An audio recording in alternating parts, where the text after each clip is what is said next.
물리쳐치기 이 대구와 경북에서 살아나야 합니다, 여러분.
우린 저마다 다른 가치관을 갖고 있고 그에 따른 각자의 정치적 입장이 있다.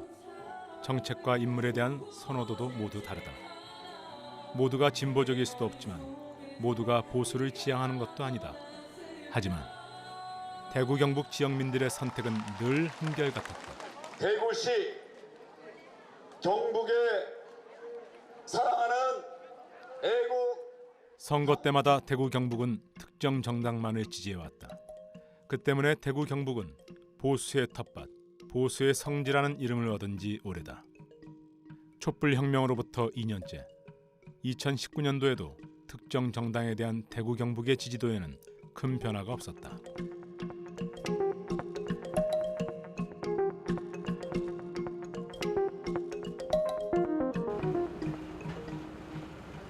어째서 대구 사람들은 특정 정당에 대해 끊임없는 지지를 보내는 걸까? 시민들을 직접 만나 그들의 이야기를 들어봤다. 하루의 일과가 끝나면 소주 한 잔에 기대어 사는 이야기를 나누는 대구의 평범한 40, 50대. 이들의 삶 역시 다른 지역의 중년들과 크게 다르지 않다. 타 지역 사람들하고 교류가 좀 적다고 생각을 해요. 주변에 이제 분들 물어보면 대구에서 나서 대구에서 자라서 대구에서 계속 살고 계시거든요. 그러니까 다른 지역 분들하고 이렇게 의견이라든지 이런 걸 교류하는 게 좀 적다고 봅니다. 그래가지고 아무래도 그런 정서가 아니겠나. 무조건 그러고 결석을 우리가 남이가 하는 거. 우리가 대구라고 보수, 광주 전라도라도 진보 이게 아닌 것 같아요. 자기들이 솔직히 뭐 내가 여기 나왔다고 내가 친한 사람이 보수다 그럼 얘 친한 사람이니까 찍어줄 수도 있을 거잖아요. 있는데 자기들이 먼저 이야기를 할 때 내가 친하니까 찍어줘. 이건 오케이. 근데 내가 보수니까 찍어줘. 이건 난 아니라고 생각해요. 저는 아니라고 생각해요. 지금은 문재인 대통령 제가 지지 처리한 지 1년 넘었습니다. 말씀드리기 성공할 줄 알았는데 이 아까 하다시피 너무 독재로 나가는 것도 있거든요. 그게 우리가 느끼기에 그래요. 그게 뭐 그쪽에 정부에서는 독재 아니다 할지 모르겠는데 소통이 제가 보기에는 박근혜 대통령보다도 소통이 더 안 된다고. 특정 정치인에 대한 친밀감, 막연히 우리 당이라는 강력한 정서적 일체감이 한 정당에 대한 끝없는 지지로 이어지고 있는 것이다. 쉽지. 근데 가잖아. 대신에 김부미가 되는 이 자체가 일체감은 다른 생각을 가진 사람을 배척하고 다른 정치 세력의 활동을 위축시키는 결과를 낳았다. 유권자들의 투표 행태를 얘기를 할 때 크게 보면 한 4가지 정도를 가지고 이제 그거에 근거해서 투표를 한다라고 얘기를 하거든요. 첫 번째는 이제 정당 일체감, 두 번째는 소속 집단, 세 번째는 합리적인 그러니까 정책적인 어떤 수혜, 네 번째가 이제 이념적인 선택이죠. 크게 보면 한국의 유권자들 그리고 대구의 유권자들도 이제 대구의 시민들도 이제 그것에 기초해서 어떤 정치적인 입장을 취하실 텐데 가장 위험한 것 중에 하나는 이제 정당 일체감에 기초한 투표. 이거는 뭐 정당이 좋아서 투표하는 것이라서 굉장히 자연스럽고 지속성을 갖지만 그것이 어떻게 보면은 정당이 해야 할 일들 그리고 하지 말아야 될 일들을 구분하는데 그런 어떤 변별력을 갖지 못하게끔 해줄 수 있다.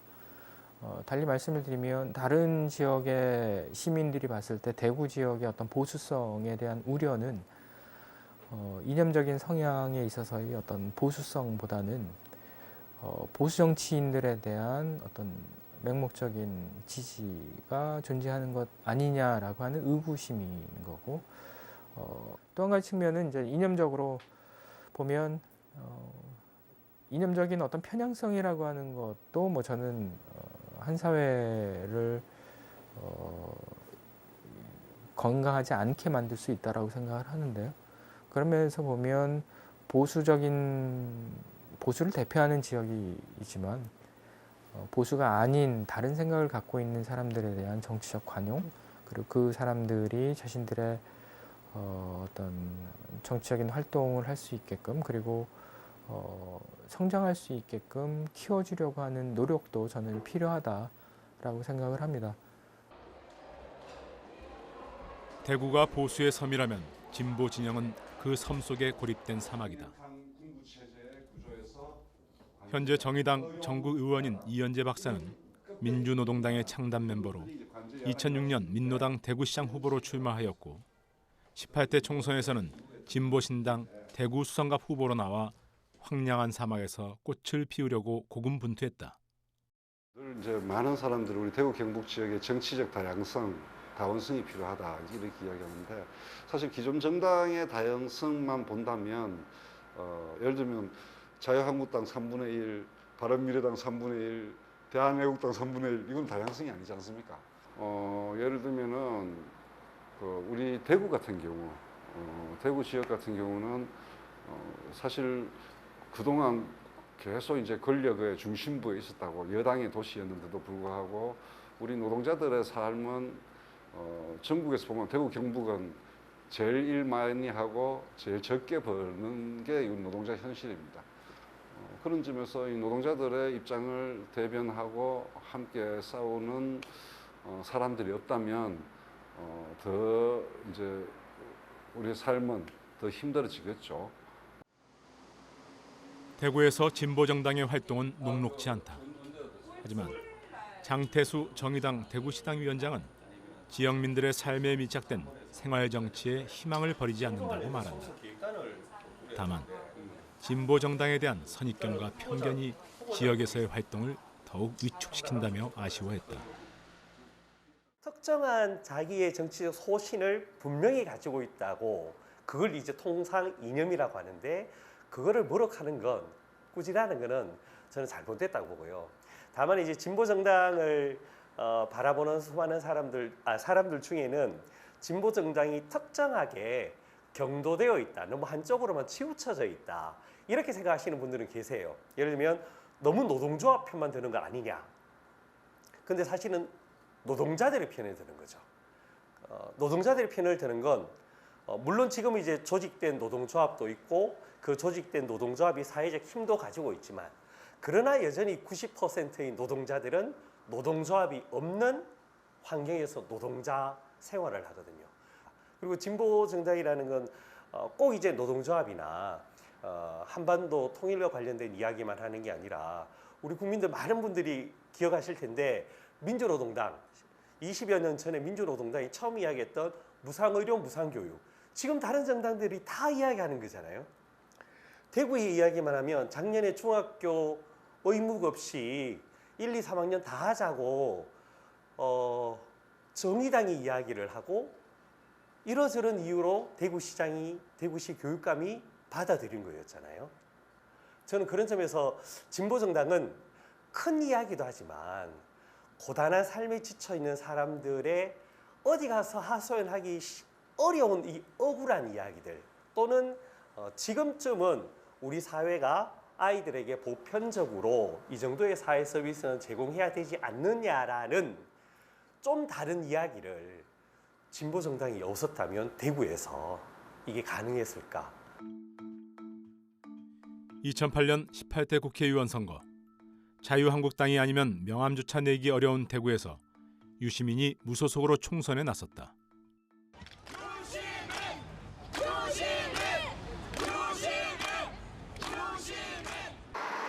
대구에서 만나는 많은 분들이 유시민이 대구에 왜 왔는데 이렇게 물으셨습니다. 제가 대답합니다. 예, 대구가 집이라서 대구에 왔습니다. 그렇게 말씀드립니다. 어떤 분들은 대구를 뭐 진보의 불모지다 이렇게 얘기하시지만 저는 불모지라고 생각 안 합니다. 다만 대구 시민들의 마음속에 있는 그런 진보적 가치에 대한 어떤 생각, 이런 것들이 꼽힐 수 있는, 움트고 잎을 막 무성하게 키울 수 있는 그런 조건이 지금 안 되었기 때문에. 유시민의 도전과 실험은 선거판을 흔들었다.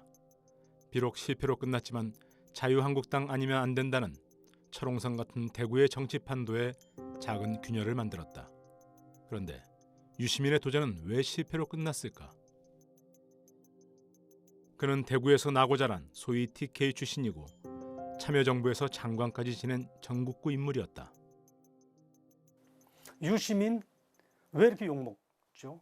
특히 TK 사람인데 유시민이 유시민 의원이라고 해야 돼? 전 장관이라고 해야 돼요. 왜 욕을 먹나? 특히 TK에서. 그는 그 사람의 정책 이념보다 그 국회 나갈 때 청바지 입고 나간 그 파격적인 어떤 세계관인 거거든요.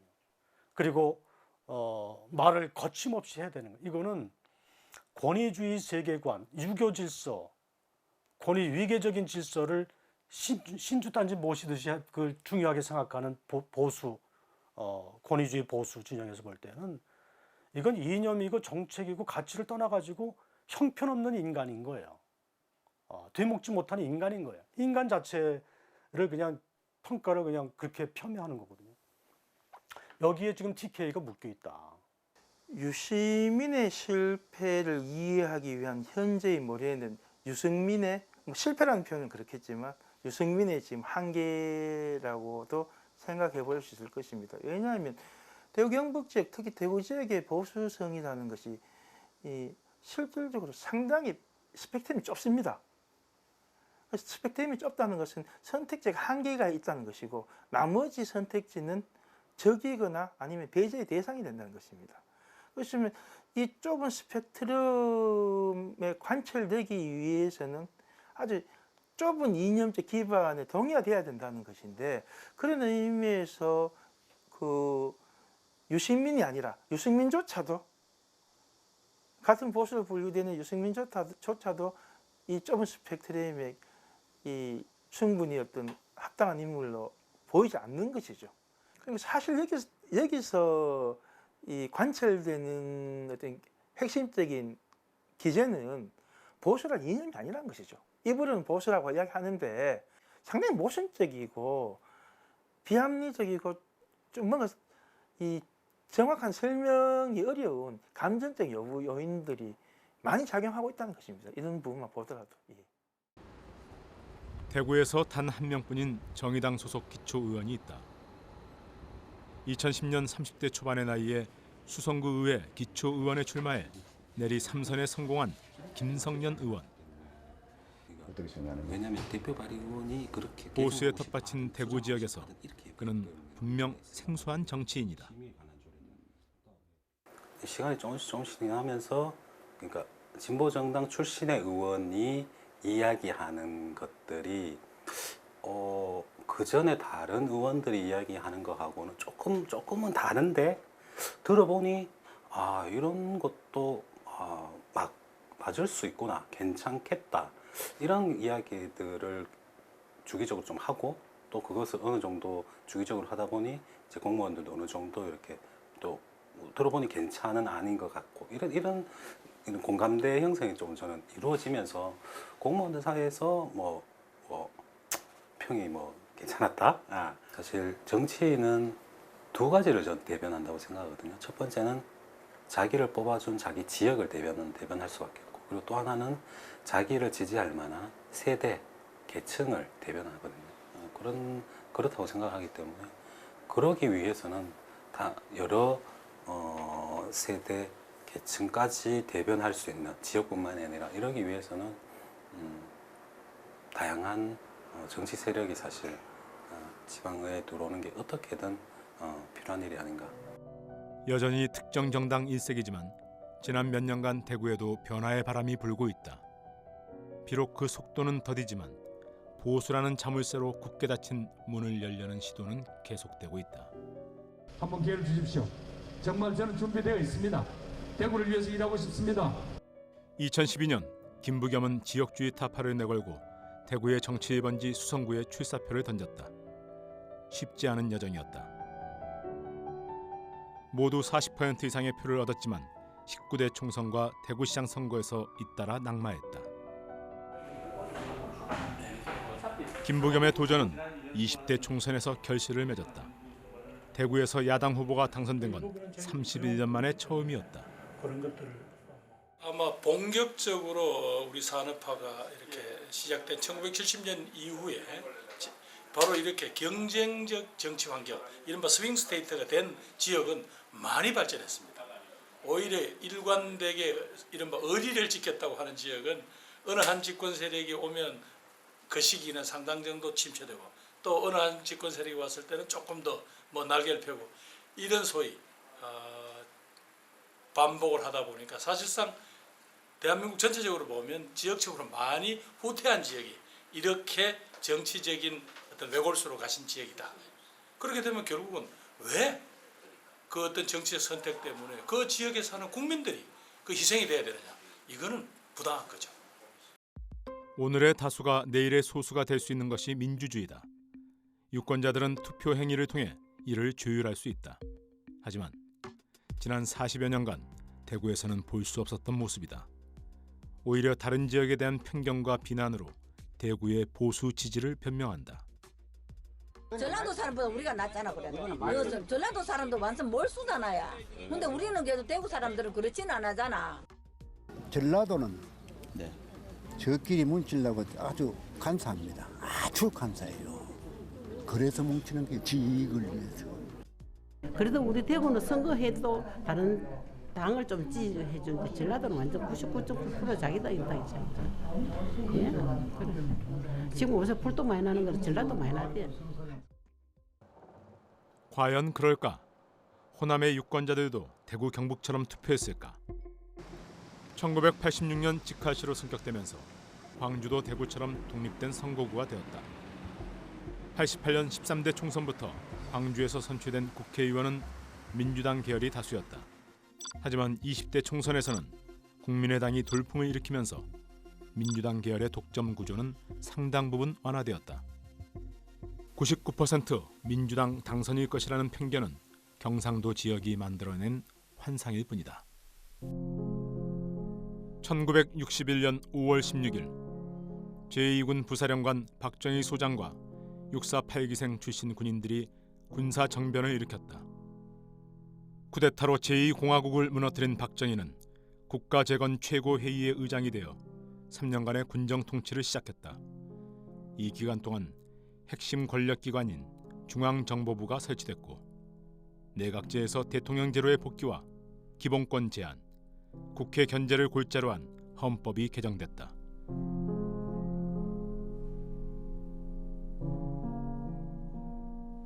강력한 대통령제가 탄생한 것이다.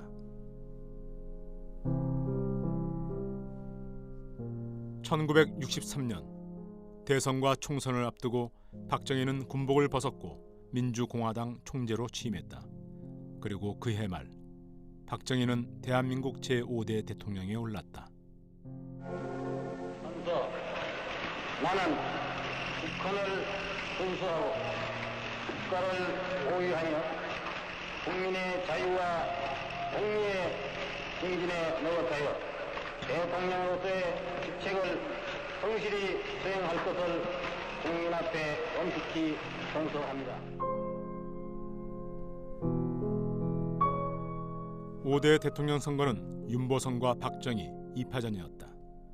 그런데 당시 지역별 투표 결과를 보면 박정희에 대한 호남의 지지가 상당히 높았다. 전남과 전북의 유권자 모두가 윤보선보다 박정희 후보에게 더 많은 표를 줬다. 결국 호남의 지지가 없었다면 박정희 대통령 당선은 불가능했을 것이다.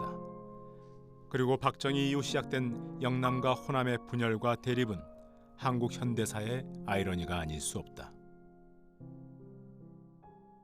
처음에 박정희 후보가 등장했을 때 호남 사람들이 박정희 후보에 대해서 어떤 지역적인 편견도 가지고 있지 않았더랬습니다. 근데 문제는 박정희가 대통령이 되고 난 다음에 지속적으로 호남을 차별하고 내부식 민주로 만들고 멸시하고 소외시키는 정책을 펴왔거든요.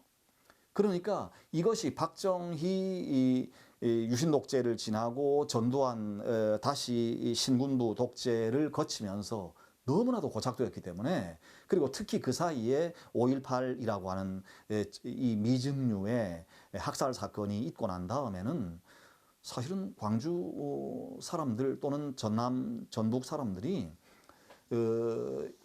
이 박정희의 독재, 그 다음에 5.18을 거친 5.18의 뿌리를 두고 5.18 학살의 뿌리를 두고 만들어진 어떤 전두환의 독재의 후예나 다름없는, 그래서 지금도 끊임없이 5.18 이 북한군 소행이라고 망언을 일삼는 사람들이 거기에 주요 당직자로 있는 그런 당을 어떻게 지지할 수가 있어요? 그건 불가능한 일입니다.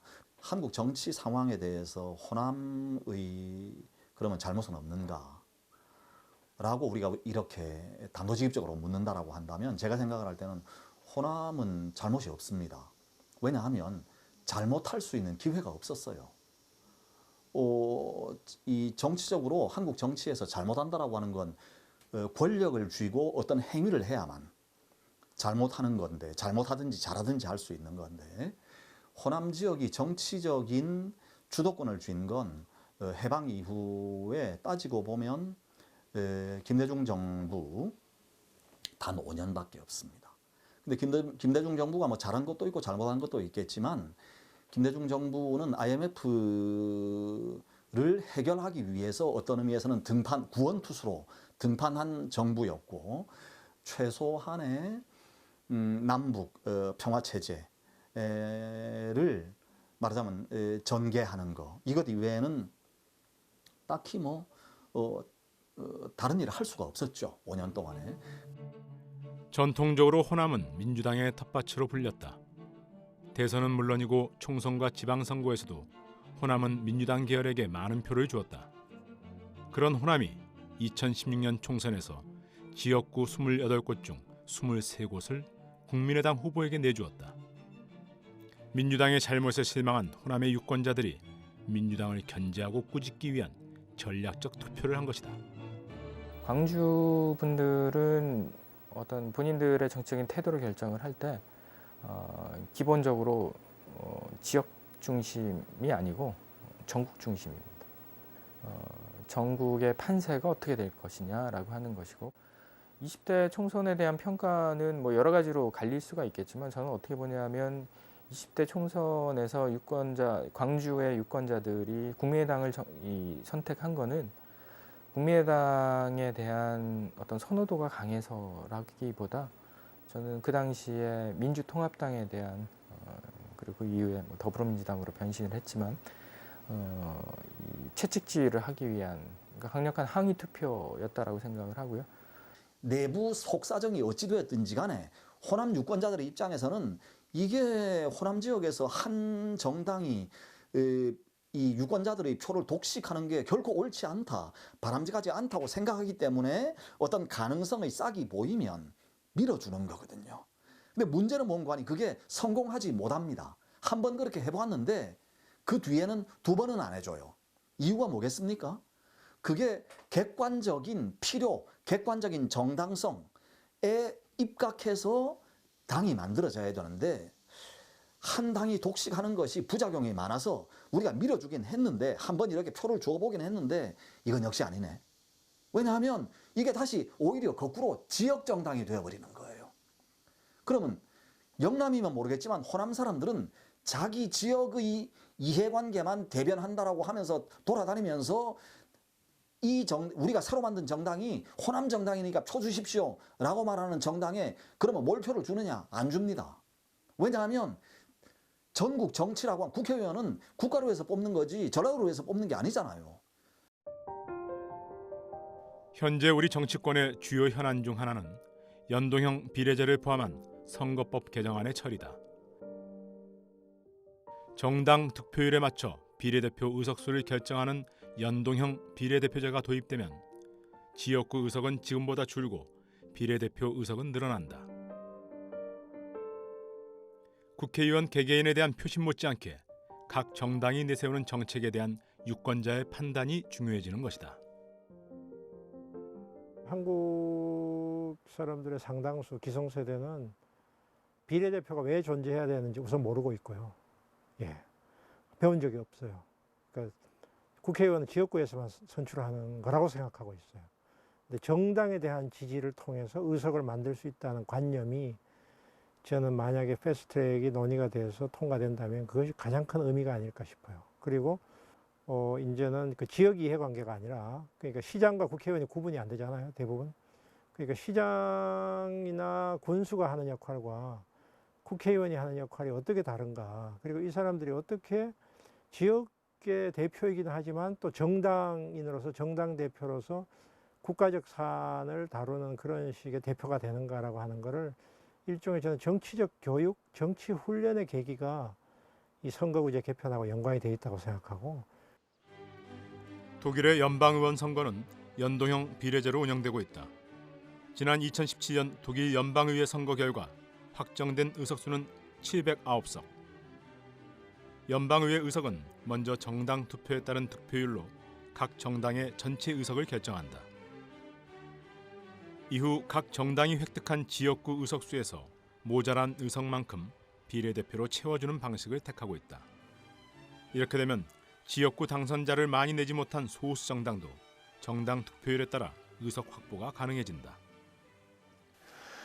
Wenn wir das uns anschauen im Vergleich zu anderen Staaten, die ein Mehrheitswahlrecht haben, dann sehen wir, dass immer nur die großen Parteien, die dann die Wahlkreise direkt gewinnen können, die immer 40–50% dann der Stimmen bekommen, im Parlament tatsächlich vertreten sind. Das ist zum Beispiel in Großbritannien üblicherweise der Fall.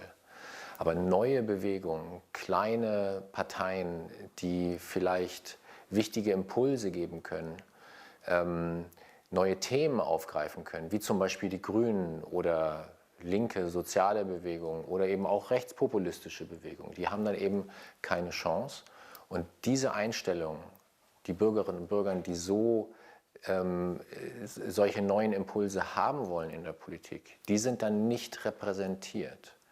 Und das ist, glaube ich, ein Problem für die jeweiligen Staaten und das wird in Deutschland besser abgedeckt. Wir haben dann eben immer wieder gesehen im Deutschen Bundestag, dass dann eben mehr Strömungen, mehr Ideen dann auch tatsächlich repräsentiert sind im Deutschen Bundestag. Das macht natürlich auch Probleme. Es ist dann nicht so einfach, eine Regierungsmehrheit im Parlament zu finden. Aber ich glaube, dass das für die Akzeptanz der Demokratie, für die Akzeptanz des parlamentarischen Systems wesentlich besser ist, wenn wir ein Verhältniswahlsystem haben. 지난 독일 연방의회 선거에서 극우 정당인 독일을 위한 대안 AFD는 지역구에서 선출된 의원은 단 3명에 불과했다. 하지만 전국 정당 득표율에서는 높은 지지를 얻어 비례대표 의석 94석을 획득해 의회 진출에 성공했다. 극우 정당이자 신생 정당인 독일을 위한 대안 AFD는 기민령과 새민당에 이어 원내 제3당이 됐다. 이 선거 결과는 독일뿐만 아니라 전 세계를 놀라게 했다. Wir haben ja gar keine andere Möglichkeit, als das zu akzeptieren. Es ist das Ergebnis einer demokratischen Wahl. Und ich kriege ja kein Problem gelöst, wenn ich sage, naja, jetzt schaffe ich die Verhältniswahl ab und dann sind die halt nicht mehr dabei. Das würde im Zweifelsfall die AfD und die Gedanken, die dahinter stehen, nur noch stärker machen. Sondern ich muss im Gegenteil, ich mache mir genauso, und meine Kolleginnen und Kollegen im Deutschen Bundestag machen sich genauso Gedanken und finden das schrecklich. Aber wir müssen nicht versuchen, über Wahlrechtsänderungen oder so das zu bekämpfen, sondern wir müssen uns überlegen, okay, warum wählen Bürgerinnen und Bürger die AfD? Und welche politischen Antworten haben wir vielleicht in der Vergangenheit nicht gegeben und müssen wir jetzt besser formulieren, um die Bürgerinnen und Bürger davon zu überzeugen, nicht mehr AfD, sondern eine vernünftige, demokratische Partei zu wählen. 현재 논의 중인 연동형 비례대표제가 도입되면 우리 국회도 큰 변화를 맞게 될 것이다. 당장 거대 정당이 의석수를 독식할 수 없게 된다.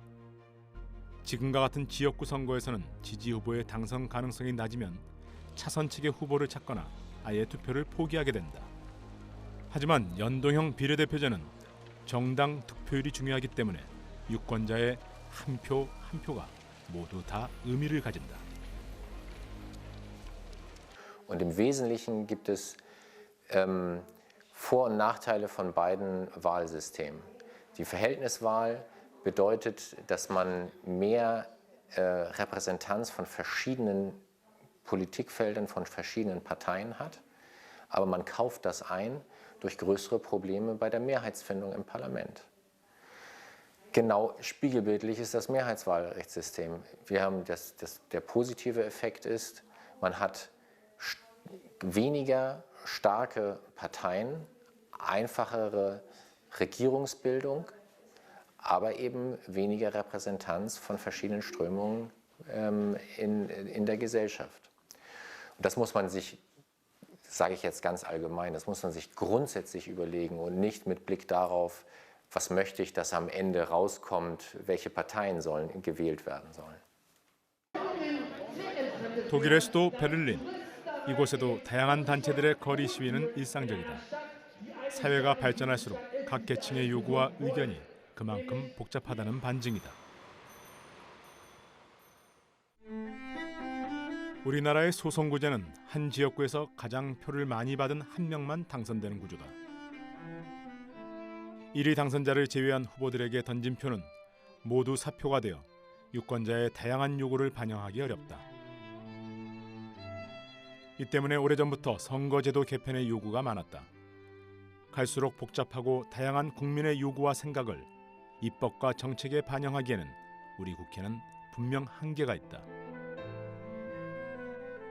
연동형 비례제의 시대적 요구는 여기서 나온 것이다. 이 민주주의라는 것은 굉장히 창조적입니다. 그 놓여져 있는 환경과 그 주체의 역량에 따라서 지금까지 인류의 우리 역사에서 출현하지 않은 새로운 제도들을 우리가 만들어가고 발전시켜 갈 수 있습니다. 그런 면에서 이데올로기에 구애되지 않는 보다 실용성과 합리성을 추구하는, 그러면서도 전체적 질서가 어떤 것이 바람직한가를 고민하는 이런 다양한 형태의 실험들이 정치적으로 이루어져야 되고, 나는 그런 면에서 특히 이렇게 새로 성장하는 이 청년 세대들이 자신들의 그러한 이 정치적인 입장을 형성하고 발전시켜 나갈 수 있는 이런 이 정당의 창출, 그런 정당의 형성 발전, 이게 필요하다고 봅니다. 그래서 우리가 너무 정당에 대해서 편견을 가지고 정당 운동을 경원시하던 시절이 있었는데, 민주주의 발전을 위해서는 정당 운동이 활성화되고 발전하고, 일종의 좀 시행착오 기간이 있겠지만 그렇게 하면서 국민적 지지를 받으면서 정당이 발전해 가서 이 국민들의 요구는 기본적으로 정당으로 수렴이 되고, 그래서 다양한 이해는 정당 간의 대결과 또 타협과 협상에 의해서 합리적인 방향을 찾아 나가는 이런 형태로 우리 정치가 발전해 나가야 되고, 그렇게 될 때 진보와 보수라는 것도 그 각각의 고유한 장점을 살리면서 한국 사회 발전에 기여하지 않을까, 저는 그렇게 생각합니다. 그렇지 않은 지금과 같은 보수 진보의 기준은 우리 사회의 발전을 가로막는 이런 중대한 걸림돌입니다. 그건 진보도 진보가 아니고 보수도 보수가 아니기 때문입니다.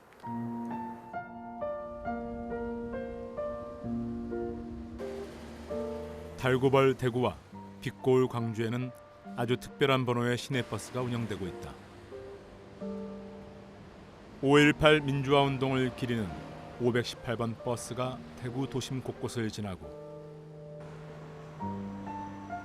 광주 시내에서는 2.28 민주운동을 상징하는 228번 버스를 볼 수 있다.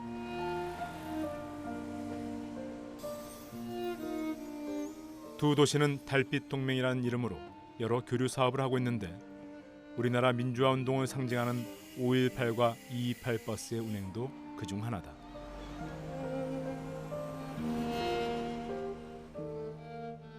이게 이제 228이라는 게 저도 사실은 몰랐거든요. 아마 똑같이 생각하면 대구 분들도 528을 모르는 분도 있었을 거 아니에요. 그러니까 228이 더군다나 이렇게 버스 벽면에 보면 대한민국 최초의 민주화 운동이 돼 있잖아요.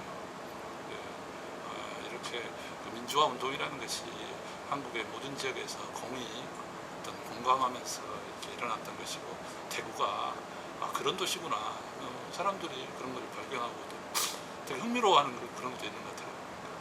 그러니까 228 버스가 그냥 아무 지역이나 이렇게 경유해서 가는 게 아니라 518의 가장 역사적인 어떤 의미가 있는 장소를 이렇게 통과해요.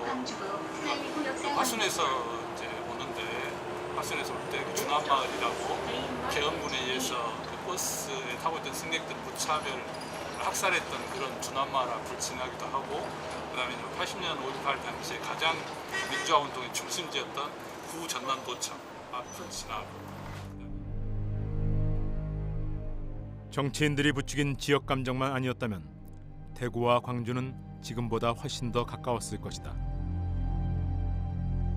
두 도시는 모두 민주화 운동에 앞장섰던 기억이 있고 한국 현대사에서 중요한 역할을 했다. 그런데도 선거 때마다 지역 이기주의와 뿌리 깊은 진영 논리의 구태 정치가 영남과 호남의 공생과 발전을 가로막고 있다. 어쨌든 어느 지역에서 어느 정당이 독점적인 구조를 갖는 것은 뭐 불행한 일이에요, 진짜. 그러니까 대구 지역도 아마 저는 그런 생각이 들어요. 한 정당이 이른바 보수 정당이 어떤 것을 지키는 보수 정당인지는 좀 헷갈리긴 하지만 보수 정당이 30년 넘게 그렇게 일당 독재 체제처럼 이렇게 유지되는 것이 아무리 힘을 가진 정권 쪽에 있다 할지라도 지역 발전에 결코 저는 도움이 되었다고 생각하지 않습니다. 마찬가지로 광주에서도 이른바 민주 세력이라고 하는 그런 정당이 30년 넘게 계속 선출직을 독점한다? 그것은 그 자체로 어떤 권력이든지 그것은 부패하게 돼 있어요. 그러니까 사실은 지금 우리 그 지역의 입장으로 봤을 때 정말 필요한 것은 뭔가 중앙 권력이 힘 있는 중앙 권력하고 네트워크를 연결해 가지고 뭐 예산을 많이 따다가 지역을 개발하고 이런 문제가 아니라 모든 지역이 안고 있는 공통의 문제를 영남이든 호남이든 다 갖고 있는 공통의 문제를 같이 해결하는 데 노력해야 되는 시대가 진짜 왔는데 지금 지역이 다 소멸되고 있잖아요, 사실상. 영호남, 충청 할 것 없이 엄청 지금 위기에 있는데 이런 가장 시급한 지역의 민생이 정치권에 의해서 해결되지 않는 그런 불행이 반복되고 있다. 사람들이 대구를 보면서 이제 말을 하기 시작을 하거든요. 당신들은 도대체 뭐냐? 지금 한국의 역사의 어떤 전환점에서 대구는 뭐 하고 있냐? 라고 사실은 사람들이 착하니까 말을 거칠게 하지 않을 뿐이지 이거 점점 더 임계점에 이게 임계점 직전까지 폭발 직전까지 와 있는 거거든요. 그러면 이때 이제 대구가 무언가 한국 사회에서 새롭게 빛이 되기 위해서 뭐가 필요하냐라고 물었을 때 딱 한마디로 대구가 이제부터는 남 걱정하는 게 필요하다고 저는 생각을 합니다. 지금까지는 우리 대구, 우리가 남이가 라고 말을 해오면서 우리가 권력 잡아야 되고 우리가 말하자면 한국 사회의 주도권, 헤게모니를 쥐지 않으면 다른 건 다 필요 없다라고 생각을 해온 그런 정서로 똘똘 뭉쳐왔다라고 한다면 정말로 대구가 한국 사회의 새로운 빛이 되기 위해서는 대구가 한국 사회 전체라고 말을 하면 너무 추상적이기 때문에 지금까지 소외되어 왔던 지역을 오히려 대구가 먼저 걱정을 해야 됩니다. 그러면 예를 들어서 부산의 노무현이나 문재인 이 지금 민주당 대통령들이 호남 사람이 아니잖아요. 다 부산 사람들이잖아요. 그 사람들이 내세웠던 의제가 뭡니까? 호남 차별을 그만하라는 거였잖아요. 그래서 나라가 더 이상 동서로 이렇게 분열되는 것은 절대로 있을 수 없는 일이다라고 해서 시작된 정치 아니겠습니까? 그것처럼 무언가 지금도 여전히 전국적인 의제는 얼마든지 널려 있는 거거든요. 대구는 보수의 도시다. 이제는 익숙해져 버린 이 구호도 사실은 대구 사람들 스스로의 의지라기보다는 누군가가 의도적으로 만들어 붙여준 것일지도 모른다. 여러분 여기가 어디입니까? 바로 우리 보수의 심장, 보수의 심장, 보수의 심장. 보수의 도시에 이어서 대구를 가리키는 새로운 수식어로 보수의 심장이라는 표현이 등장했다. 보수의 심장이라는 프레임은 대구는 보수적일 것이라는 통념을 부각시키고 이를 더욱 강화하고 있다. 프레이밍 효과 이론에 따르면은 그러한 용어가 그러한 이념을 더욱더 강화시키고 그리고 뭐 심리학에서 말하는 사람들이 가지고 있는 확정 편향을 더욱더 강화시키는 이런 효과를 우리 기대할 수 있는 거죠. 사실 프레임이 특히 언론에서 작동하고 있는데요. 이 부분에 대해서는 조금 좀 고려가 필요하다. 왜냐하면 그런 프레임이 가지는 일정한 효과가 있습니다. 대구의 정치적 성향을 보수로 규정함으로써 보수가 가진 다양성들, 예를 들어 어떤 뭐 시장적 보수라든지 법치적 보수라든지 이들이 가지는 정치적인 다양성이나 풍부함들이 오히려 획일화되고 막혀버리는 정치적인 성장이나 가능성들을 제한시켜버리는 효과가 있는 거죠. 예를 들어 그렇다면 강남의 보수는 대구의 보수와는 분명히 다른 색을 띨 가능성이 있을 것 같은데 강남의 보수는 보수가 아니라는 이야기인지 아니면 아류 보수라는 이야기인지 이런 식의 어떤 프레임은 오히려 넓은 의미에서 본다면 한국의 어떤 정치적인 발전을 위해서도 보수의 어떤 다원화와 어떤 제대로 된 성장을 막는 어떤 틀거리로 작용할 수 있다는 점에서 보수의 심장이란 새로운 프레임은 언제부터 등장했을까? 제작진은 포털 사이트 네이버 트렌드 분석을 확인했다. 그 결과 보수의 심장이라는 새로운 단어가 우리 사회에 나타난 시기는 3년 미만이며 지난 2018년 6월 지방선거 기간 중에 가장 많이 검색되고 확산되었음을 알 수 있었다. 그렇다면 언론에서는 대구를 지칭하는 새로운 수식어인 보수의 심장을 언제부터 어떻게 사용한 것일까? 제작진은 영남대학교 언론정보학과 학생들과 함께 조선일보와 경향신문 그리고 대구 지역 일간지인 매일신문 총 3개사의 신문을 대상으로 올해 7월 30일을 기준으로 보수의 심장이란 단어가 포함된 전체 기사를 검색 분석했다. 과거 대구가 보수의 텃밭 또는 보수의 성지로 설명되었다면 언론에서 보수의 심장으로 대구를 언급하기 시작한 시기는 비교적 최근의 일이다. 이는 네이버 트렌드 분석과도 일치한다. 그렇다면 언론은 대구를 보수의 심장으로 언급하면서 어떤 의도를 가지는가? 그리고 조선일보, 경향신문으로 대표되는 전국지와 지역신문에는 어떤 차이를 보이는가? 놀랍게도 지역신문에서 더욱 많은 기사가 생산되었고 대구가 보수의 심장임을 재확인하는 내용이 많았다.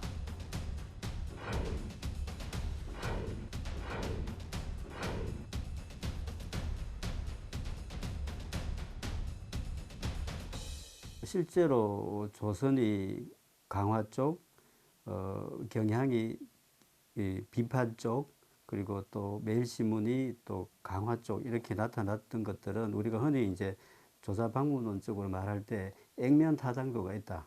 상식적으로 우리가 조중동을 보수라고 부르고 대구 매일을 보수라고 불렀을 때 실제로 그러한 우리의 평가와 크게 어긋나지 않았다라는 점에서 학생들의 분석이 과학적으로 액면 타당도가 있다라고 받아들일 수 있을 것 같고 실제로 이제 이 아까 그 신문들의 분명한 프레임의 방향을 봤을 때 특히 더 우려스러운 것은 뭐 조선이나 경향은 전국지니까 그렇다 치더라도 그래도 이 대구 매일의 경우에는 우리 그 전두환 군부독재 때 언론 통폐합이 되면서 단독 독점 신문으로서 상당 기간 대구 지역에서 군림해 왔고 최근에는 이제 뭐 다른 경쟁지들도 늘어났지만 그래도 대구에서는 전통적으로 가장 영향력이 있는 신문이라고 봤을 때 그래서 이러한 영향력이 있는 지역지가 보수의 심장이라는 키워드로 프레이밍을 하면서 보수의 경향을 더욱더 강화시키는 그런 논조로 기사를 쓰고 있다는 것 자체는 상당히 우려스럽죠. 현재의 정치 지형도에서 보수는 시대의 변화에 둔감하고 이를 수용하지 못하는 구태 정치의 상징처럼 보인다. 그래서 보수의 프레임은 대구의 앞날에도 대구의 미래 세대들에게도 도움이 되지 않는다.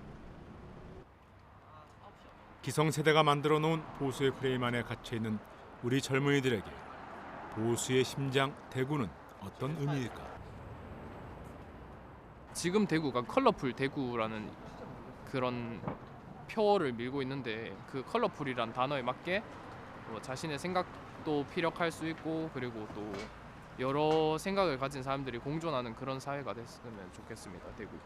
그 표를 주는 그 지역민들에게 뭐 좋은 정책과 일자리를 만들어줘야지 그 지역민들이 그런 정책을 만들어준 정당을 지지할 거 아니에요. 근데 대구는 그런 뭐 정책이나 그런 것 상관없이 무조건 한쪽만 찍는다고 생각하면 당연히 정치인들 입장에서도 대구를 위한 대구만의 프로젝트를 만들진 않으니까. 다음 달에 서울로 올라가거든요. 직장을 구해가지고. 근데 가서 선뜻 대구라고 제 고향인 말을 하면은 혹시라도 보수라는 이미지가 찍히지 않을까. 보수적인 환경에 놓여있기 때문에 진보적인 생각을 가지고 있어도 주변의 기성세대들이 제 진보적인 성향에 대해서 얘기를 하면은 모두 비판적이거나 욕을 하거나 손가락을 던지시잖아요.